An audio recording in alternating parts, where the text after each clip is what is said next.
Hey guys, what's going on? Paul here. Welcome back to another Cardano catch-up, which is the final one of 2023. We'll take a look back at the main news, items and events from around the Cardano ecosystem for the last few days. And I did say in the last one I mightn't get another one done this year with the baby on the way. That's been delayed by a few days, happening next week now. So it means you guys get another catch-up on Cardano this year. Main ones we look at today are the overall markets for Cardano native assets at the start. We'll take a look at where things sit.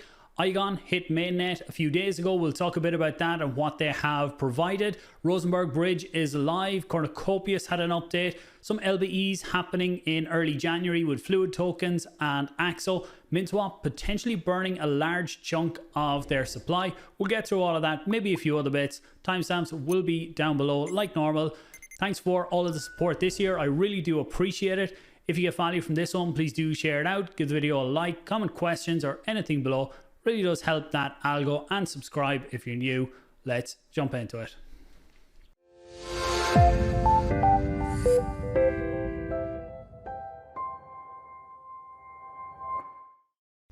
Okay, very quick look at the overall market over on Tap Tools for Cardano. So as you can see, the trending tokens right now, meme coin season still running right now. If you look at Ketup, which is a new one that came out last night, don't know anything about it. Fren, another one down 30% for today. It's one that had been way up earlier in the week. Really does show the volatility that can happen in these projects. I would say 30-40% swings in either direction in a day are very possible and happen most days of the week, I would say, especially when these things are new. So be very careful if you're going to get in and play in that field. Make sure you're well aware of the risk rewards and everything that can happen there. Personally, I would say only use a smaller percent of your portfolio. Obviously not financial advice, just make sure you're careful if you're getting involved. Then you have Snake in at number 3. They launched a game during the week, a snake game. If anyone who'd be old enough to remember Nokia 3310s and Snake on that and how that worked, I think it's very similar to that. When I went to look at it just before this video, it's offline at the minute, but when it comes back, I will check that out too. Minswap having a nice reaction to the tokenomics or potential change in the tokenomics hunt, with Dex Hunter down 3.79%, but just under 0.5 ADA right now, which has been a very good last few months for Hunt. IAGON, which we'll get into in this one too, and I have something personal on that one too. It has been doing very well the last few weeks leading up to mainnet launch and even holding it, so it hasn't been a buy the rumor sell the news event, which we do see sometimes with projects hitting mainnet. Looking at the top 10 then to close out the year where we sit, AGIX in at number 1, Snake in at number 2, and fairly healthy in at number 2 right now, even with the pullbacks this week. Copi in at number 3. We've got some updates on Copi in a few minutes. WMT hasn't been a great few, I suppose, 2 months price-wise for WMT. A lot of people waiting to see what's going to happen on the blockchain side. When are we going to get the incentivized testnet and then mainnet? Hopefully Q1 we will have that incentivized testnet and then rolling into the mainnet launch of WMT. Things going very well on the telecom side with nodes launching in the US now. And if you follow WMT scan, you can see them numbers going up, buybacks continuing. But I think a lot of people are looking to see when the blockchain side really kicks in there. LenFi getting very close to V2 launch. I think the audits are either finished or very close to being finished. And you can see a bit of a jump in the last 24 hours there. Once I get a final date on that, I will let you know. Meld launched staking recently, added some new nodes to the network. Hasn't been a great 7 days for them, down 27% against ADA. Somebody was asking, will I be setting up a node in the network? I won't be able to set up a node there because it takes about $100,000 to set up a node. You need 2,000 AVAX tokens, which right now is about $80,000. And then you also need your Meld pledge to put up against the node too, and I think it's something like 100,000, but a lot of people put up 2 million because there's a difference in how it works. And if you go on the higher side, it brings you up to around that 100,000 mark. Then you have IAGON sitting at number 7, up for the week, not bad. Minswap, we talked about that, the reaction to the tokenomics, which we'll get into the details. NTX Newnet, which also does compute, so decentralized compute power, hasn't had a great last month. It's one I need to dig a bit deeper into. maybe in the new year to see what are the latest updates there. It's all part of the Singularity Net ecosystem. Closing out the top 10 with Book.io, probably a project I could do with having an update on in the next month. There's a lot happening in January, so towards the end of January maybe we'll be able to have the guys back on the channel to see what is the latest with Book.io. Then we move to DeFi Llama for a final look in 2023 at TVL. So you can see just at $407 million right now in total value locked for Cardano. This is assets that are being used in DeFi protocols on Cardano. It doesn't include staking in this one. You can turn on staking, which includes the protocol staking, and you can see that gives it a jump of about 80 million, but we'll turn that off for now. Top 3 hasn't changed in a good while now. You have Indigo, just under 100 million TVL right now, Minswap, Liquid Finance, and then you have Zed after that, a little bit behind. The last few weeks has been good for Zed with the price of ADA rising. It means the reserves that are there are worth more. So for Shen holders, it's been a nicer time to be a Shen holder the last while with that one. One thing I noticed when I was looking at some numbers and shared this was the Bitcoin price on Christmas Day. And what has it been historically? So if you look at the trend here, you always hear people talking about 4-year cycles. Now this isn't exactly the 4-year cycle. The 4-year cycle is more in around the halving, but you can see the effect that it has here. So every 4 years you have, so if we look at it here, we're not going to count 2009, 2010. That was, if we call it year 1, you have going up, then you have a bad year, then you have red, then you have 3 good years. So you can see price on Christmas Day increasing, a big jump between 2016 and 2017. That was the peak of the bull market in 2017. Then you have a really bad year, a really tough year at the start of a bear market, down 72% from the Christmas before. Then for 3 years, the price was on the way up for Bitcoin. You can see each year was green, 85%, 235 and 109. And then 2 years ago, or actually last Christmas, it was at 16,800, and this Christmas Day it was 43, just over 43,000. We're just over 42 as I record this. So if the trends continue, you would expect to have another 2 good years for Bitcoin. Obviously the ETF, which nearly seems inevitable to be coming in the next few weeks. Some people saying coming this week, in the next few days, that we're going to get an announcement. That type of stuff really will help in the longer term. If you look at the dominance too, it does follow a trend. So back here, there wasn't all that many altcoins. But if you look at 2018, so when the price started to bottom, you can see the dominance went up from the previous year. So this is as the bull market is ending, people start going back into Bitcoin. So Bitcoin peaks, then altcoins have a big run, then they all start to fall off, and people during a bear market, a lot accumulate back into Bitcoin. So you can see here as the bear market was going on up to 70%, slight change then, and then down as we get into the peak bull market where people start to move into everything.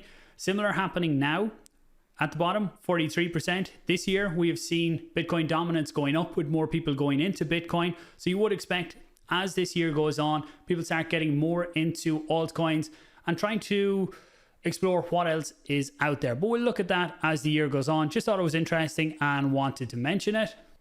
So then moving into Cardano updates, and first up we have IAGON, who hit mainnet on December 24th. Give themselves a very busy Christmas period. You can see a new update came out yesterday to the Node software. IAGON, I had Navjeet and Trim on the channel a few months ago to talk about what they're doing and how they're decentralizing compute, which will come in Q1 next year, and storage, which is what has gone live on mainnet now. Congratulations to the team. There has been a lot of work going into this. Since I had Navjeet on the channel, it's a project I've got a lot more interested into and the real world use case and what they are trying to do. I've also signed up as an ambassador for IAGON, so keeping things completely transparent here. This is the first time I've signed up as an ambassador with any project, and I will receive some tokens in exchange for this. What I will be doing is creating tutorials in around how to use the protocol, different aspects about it, like how you can sign up as a node provider. So if you have extra storage capacity, you can actually provide that to the network and earn some tokens for doing so. Also tutorials around how things work, how you can interact with it, how you can actually sign up and take advantage of the storage that's there, which is extremely competitive price-wise with Web 2 options, and how you could even host your website. Lots of content like that will be coming. On the IAG tokens that I will earn, I won't get anything on that until Q4 2024. So still a long time away, but wanted to keep things transparent here as always on the channel. This is the first and currently the only one that I will earn anything. If that ever changes and there's anything else, you can be sure I will be transparent about that here. So we'll do a dedicated video on IAGON and some of the different features over probably in the next week. I'm waiting on some hard drives to come so I can set up my nodes too.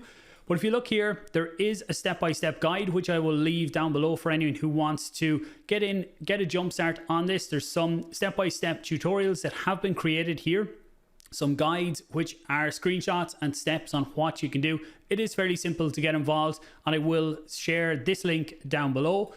Current stats on the network, so 470 terabytes of storage provided so far. Nodes count is at 87, so 87 different nodes are providing this in 25 different countries. You can see as the storage is coming in. Interesting stats to keep an eye on. Biggest by node count is in the US. And if you look at the actual storage capacity, the US is leading the way here, with Germany coming in next and Hong Kong after that. So anyone who wants to follow these stats themselves, that is iagonwatch.iagon.net. If we take a very quick look at the app, at what there is, so these are the prices if you want to get involved and get access or utilize this storage. So on this one, actually this one's grayed out because I've connected the wrong wallet. I don't have IAG in this one. So if you wanted to sign up with this plan here, which is only $24 for the year for 1 terabyte, you need to have 200 IAG in your wallet.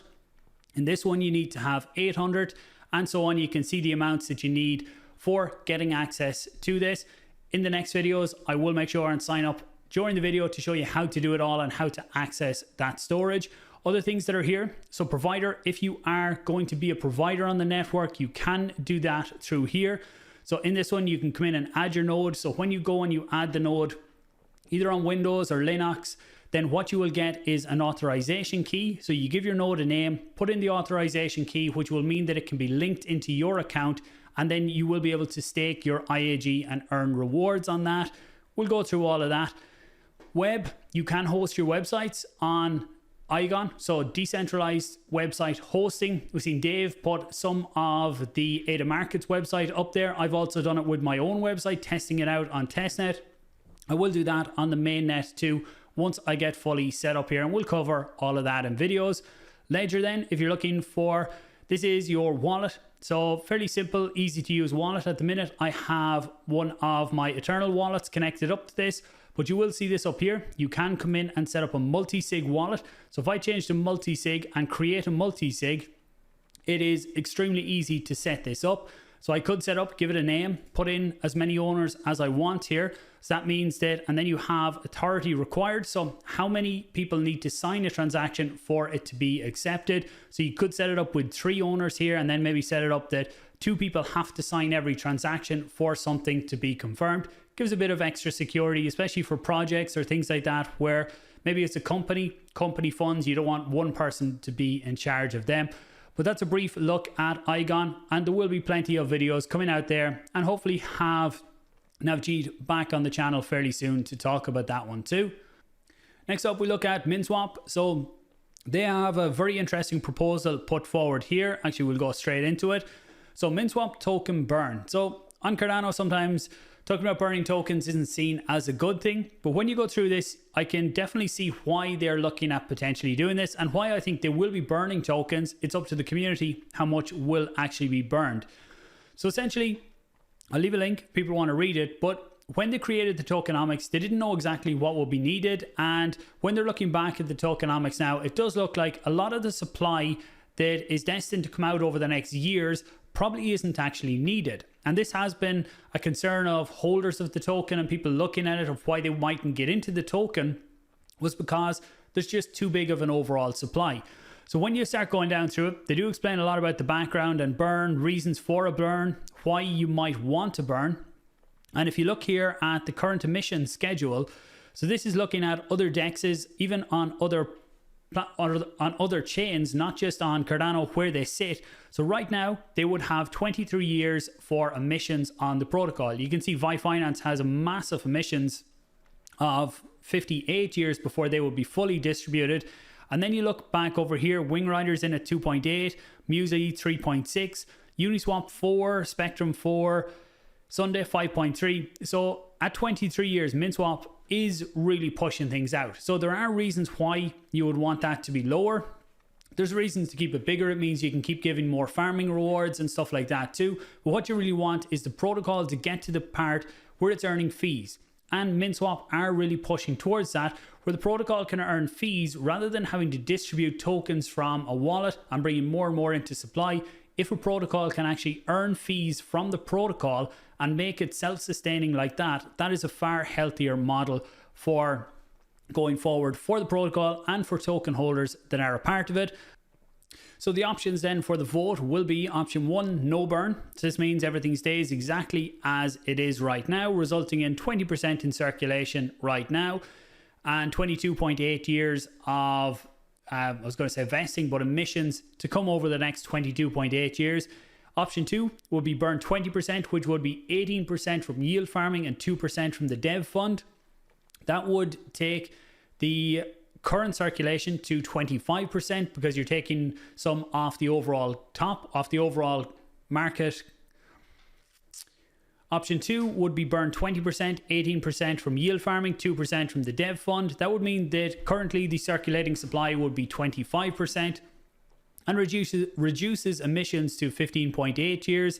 Option 3, burn 30%, 27% from yield farming, 3% from the dev, which would bring the years down to 12.3. And option 4, which a lot of people are talking about as being the popular one, would be burning 40%. So that's 36% of tokens allocated to yield farming and 4% from the dev fund. That means there would be just under 9 years of emissions still to come, which is still very healthy for the protocol. Gives them time to get everything lined up to have the protocol earning enough fees to be sustainable and attracting new people in to use it.